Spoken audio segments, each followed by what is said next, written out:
Assalamualaikum warahmatullahi wabarakatuh. Perkenalkan, nama saya Safanatun Nabila, NIM 41210778, Prodi Ekonomi Syariah, kelas Filsafat Umum A. Di sini saya akan menjelaskan tentang konsep negara menurut Marxisme guna untuk memenuhi tugas UAS 2022. Menurut Marxisme, negara bukan sebagai manifestasi dari perdamaian atau alat untuk mendamaikan. Marxisme melihat negara sebagai produk dari kontradiksi kelas dalam masyarakat yang tak terdamaikan. Negara timbul ketika kontradiksi kelas secara objektif tidak dapat didamaikan. Selain itu, konsep negara Marxis tidak mengenal pemisahan kekuasaan seperti yang dikemukakan oleh John Locke atau trias politika.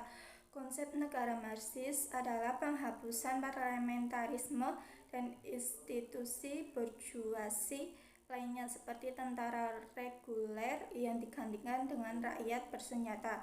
Untuk ini, kaum sosialis belajar dari pengalaman Komune Paris yang mengeluarkan dekrit pertama penghapusan tentara reguler dan menggantikannya dengan rakyat bersenjata. Selain itu, Komune Paris juga melakukan pencabutan fungsi politik polisi dan menempatkannya di bawah komune yang sewaktu-waktu dapat diganti. Pencabutan fungsi politik, alat-alat kekuasaan, material pemerintahan lama, alat penindas spiritual yaitu pemuka agama yang menolak perubahan. Menurut Marxisme, komune bukan badan legislatif, melainkan badan pekerja yang sekaligus membuat dan melaksanakan undang-undang. Jadi fungsi komune adalah fungsi rangkap legislatif sekaligus eksekutif. Lembaga-lembaga perwakilan tetap dipertahankan, hanya saja parlamentarisme yang korup akibat dari pembagian kerja antara legislatif dan eksekutif.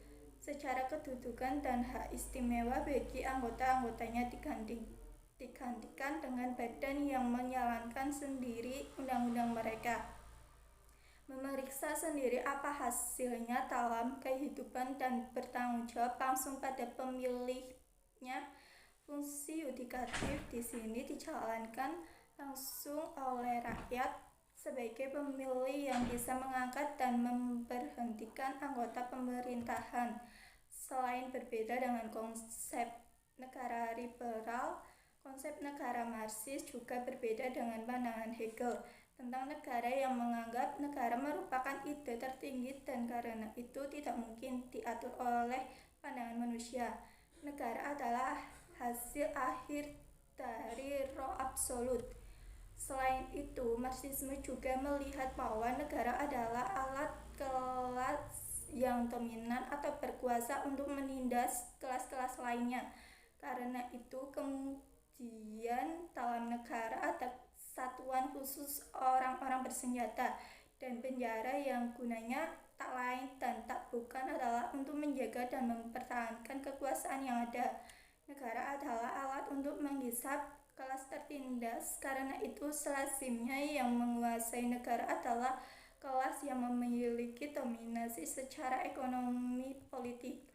Marxisme membongkar selubung-lubung ideal yang melingkup konsep negara liberal dan negara versi Hegelian, seperti halnya filsafat materialisme dialektika historis yang melihat bahwa kenyataan adalah secara kontradiksi material.